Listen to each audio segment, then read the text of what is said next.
Hey guys, this is Ryan from 60 Cycle Hum, the guitar podcast. I'm back at it again today, shooting out Drippy reverbs. I've got 3 actual spring reverb units here. I've got the classic Fender tube unit. It's got tubes, it's got a spring tank, it's the real deal. This is what most surf rock bands like to use. I've got the Bifet Surfy Bear down here. It's basically a clone of this. Only the guy who designed the circuit replaced the tubes with bifets, and it fits on a tiny little chip. I'll show pictures of it, and you have to assemble it yourself. It's kind of a kit. I put it in this Harbor Freight toolbox here. I'll show some gut shots on that. It's pretty interesting. I'll compare those two. I've also got the Danelectro Spring King over there. It's got a real spring in it. It makes a reverb sound. We'll play around with that. I've also got the 2 pedals that have been mainstays in my Drippy surf reverb video shootouts here. So I'm going to use those to kind of just introduce the concept and show what we started out with in the other demos. So let's get started. We'll start off with the Boss FRV1. It's Boss trying to make this, the Fender tube reverb unit, in a pedal. They get pretty close, but it has its shortcomings. I'll discuss that. Oh, and by the way, I'm using my Hallmark Swept-Wing here, and I'm using a Fender Princeton Reverb Reissue as the amplifier.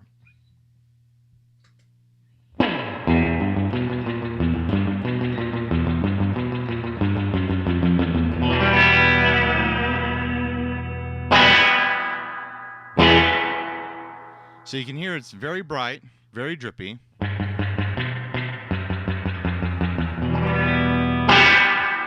And just as a test, let's jump over to the actual unit here to see how they compare. Got a little foot switch here for the Fender.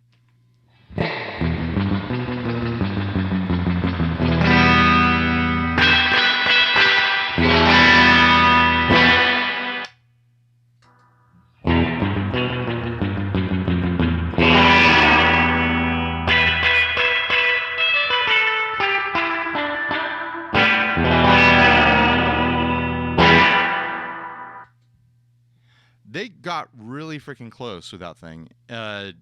In person, with my ears right here, the Boss is quite a bit brighter, and the Fender is quite a bit warmer. I mean, there's tubes in play, so there's that going on. It's also a much more realistic response from the spring. I don't know exactly how they do it with the Cosm technology and the Boss pedal, but I've heard people say that if you listen really closely to the Boss pedal, each drip is like in the same key. It's like a sample of a drip or something like that that just gets triggered with your playing dynamics, where the Fender unit, the drip will be in the key of what it's reverberating, of what you're playing. So I'll do another couple little riffs back and forth, and you guys can judge for yourself.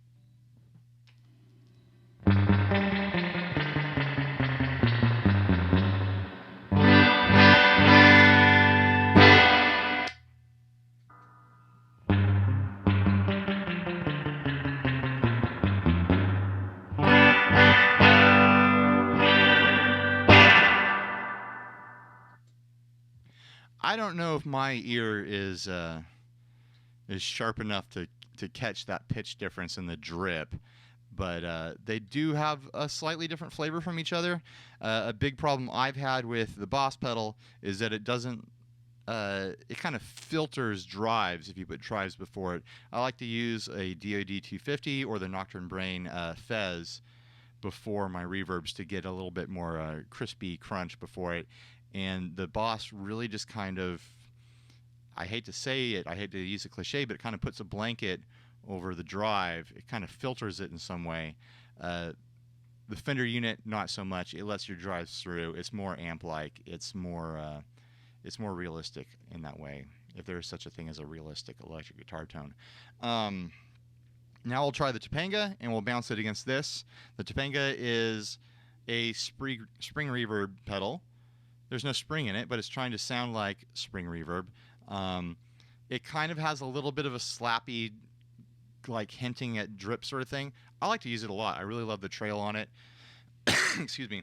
I've actually found that stacking the Boss and the Topanga are a lot of fun when I'm playing live. So I'll play with that too. But here comes the Topanga.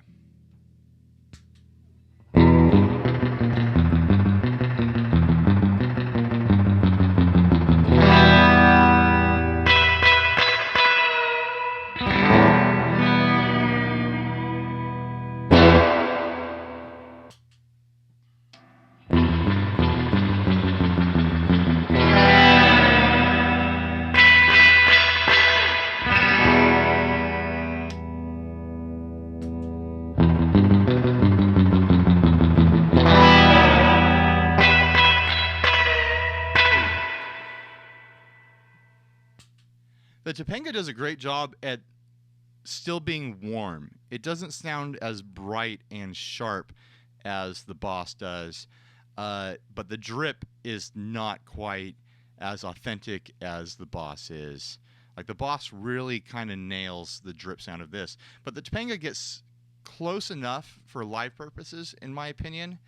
I have no problem hauling the Topanga out for live surf rock gigs.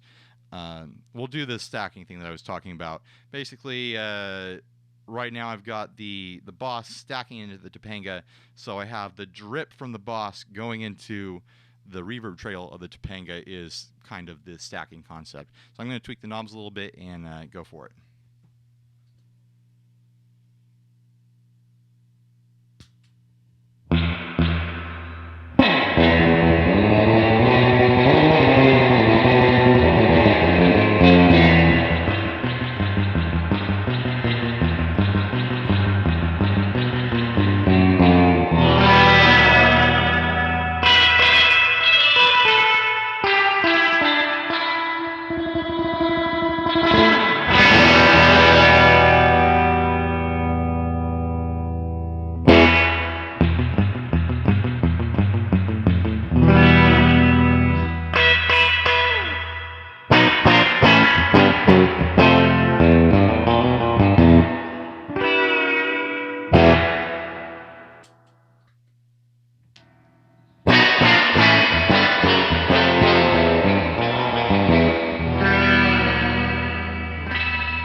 So you can see stacking them kind of gets you a little bit closer to the authentic, a little bit out of control sound that you get from the real unit here. Now let's jump into the Surfy Bear and compare that to this, to the Fender. There's a couple quirks with the Surfy Bear that I need to address. I don't know if it's the power supply I have or some other fault in the circuit, but I get a lot of noise off this thing in certain power situations. I think it doesn't like to share power with a lot of other stuff. Right now it's sharing power with everything here and the amp. I've got all my camera equipment on a completely different power circuit in the house, so that's not the issue. It's really just sharing power with other instruments, other pieces of gear, and I'm really hoping that it's the plug for it, and I mean the wall wart adapter, and not something to do with the circuit. But you'll hear it. There's a lot of noise when this thing is engaged. I don't have a switch for it. Basically, to turn it off, I pull the mix and the dwell knobs all the way back. So I'll pull those up right now, and we'll shoot it out with this guy.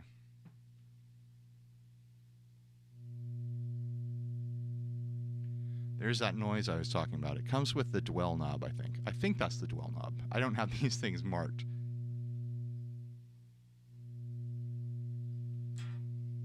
Turn my guitar on.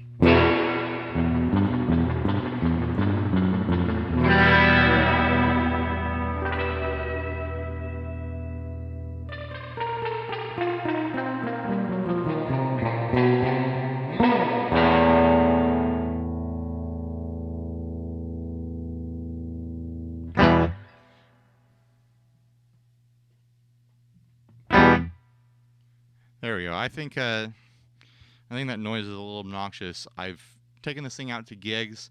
It works when it works, but I can't count on it because of that noise. Like sometimes it's so loud, you know, in a band environment, like the amps are up really loud, so that noise becomes really present. But this thing is a real spring unit. There's a real spring in here, the same model spring pan that is in this guy. So let's compare them now. I'll turn this back up and we'll play with it, and then jump back on the Fender.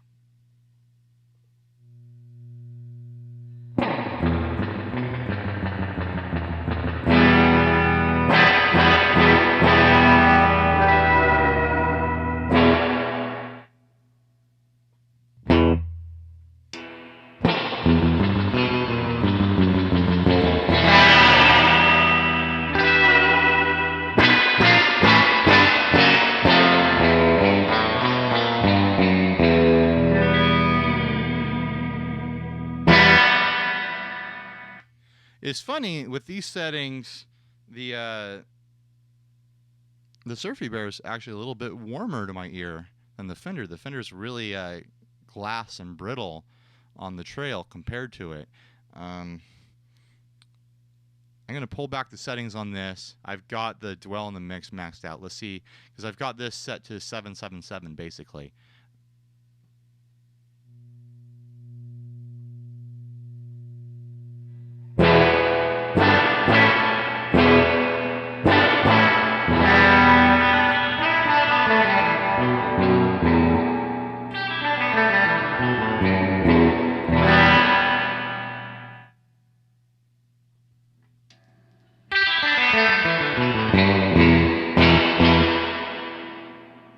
Pulling back the tone a bit on the Fender.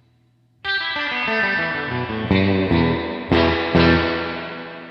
feel like that gets it a little bit closer to the Surfy Bear as far as warmth. Just pulling back the tone control on the Fender takes that shrill out a little bit.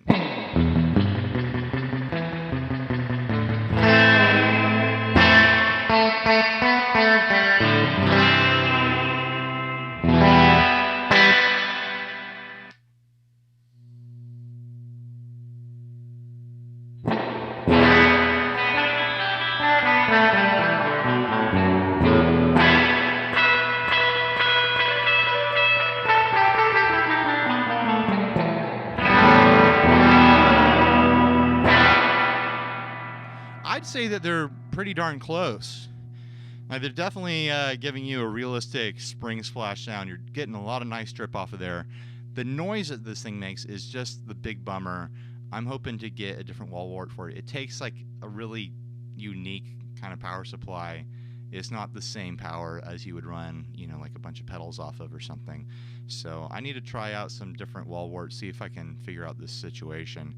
But another neat thing is that there's no tubes in here. There's just a reverb pan, which those are affordable if you break them. So if you need a crash machine at your surf rock show, you don't have to worry about breaking your expensive tube reverb unit. You can take this with you, put like a momentary switch on it or something like that. Some kind of switch to turn it off. You can kick this thing around.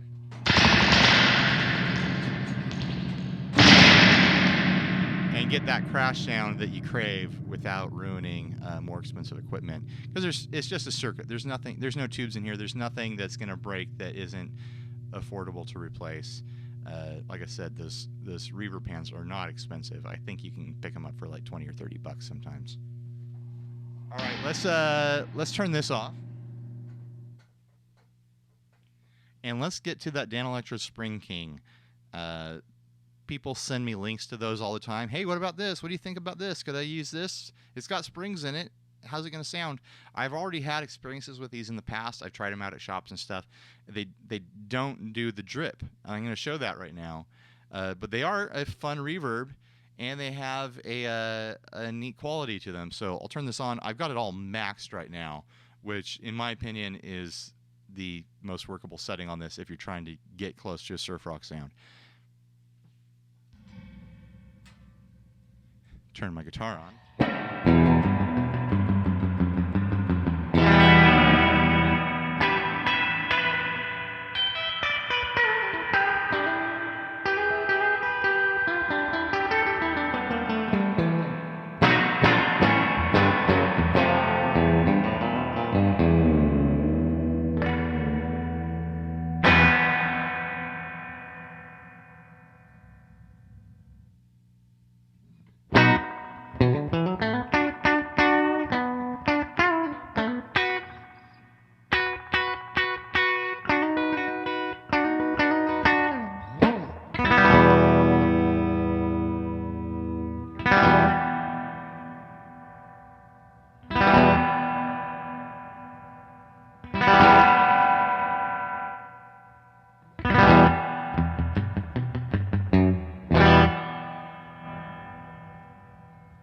Yeah, you can hear it just doesn't drip. It's more of an amp style reverb, and there's nothing wrong with that. If this thing sounds good to you, it sounds like something that you want or need, go ahead and go grab one. They're on eBay and places like reverb.com quite often.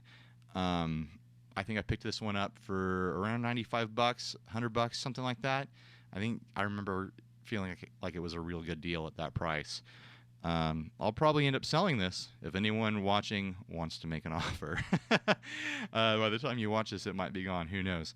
But I think the really neat thing about the Spring King is that it does have a spring in it. And so I was talking about you can kick this thing around and not worry about it. Same thing with the Spring King. It's maybe even a little bit more convenient because it's you can put it on a pedal board. You can really crash this thing to really great effect.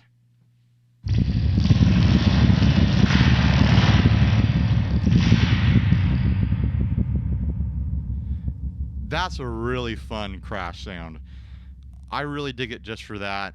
I've been thinking about bringing it out to a show just for that kind of fun thing.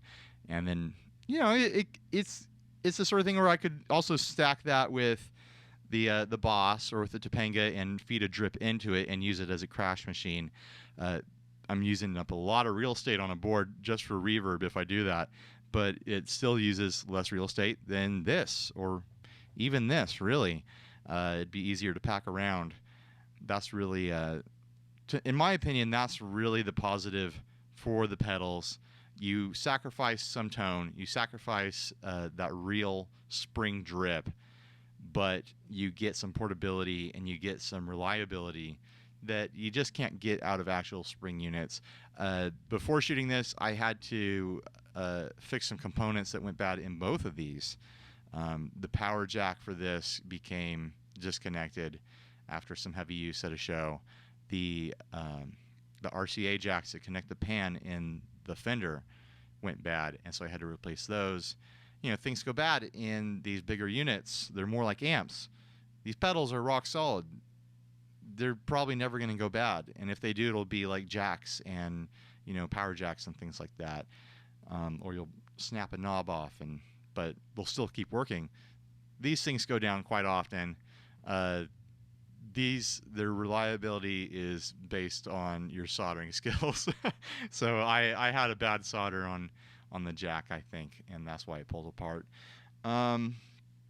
Is there anything else? Maybe I should do a direct comparison real quick between the Danelectro and the Fender, just to say I did it. It's on right now.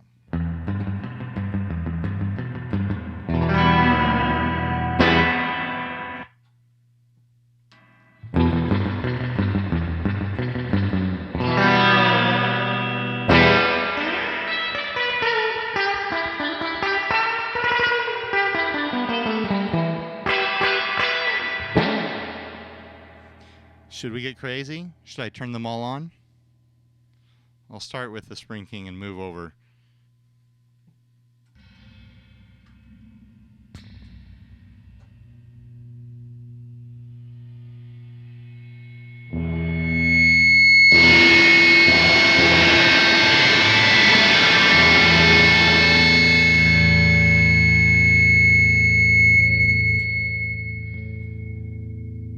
Well, that's what happens when you run 5 reverbs all at once.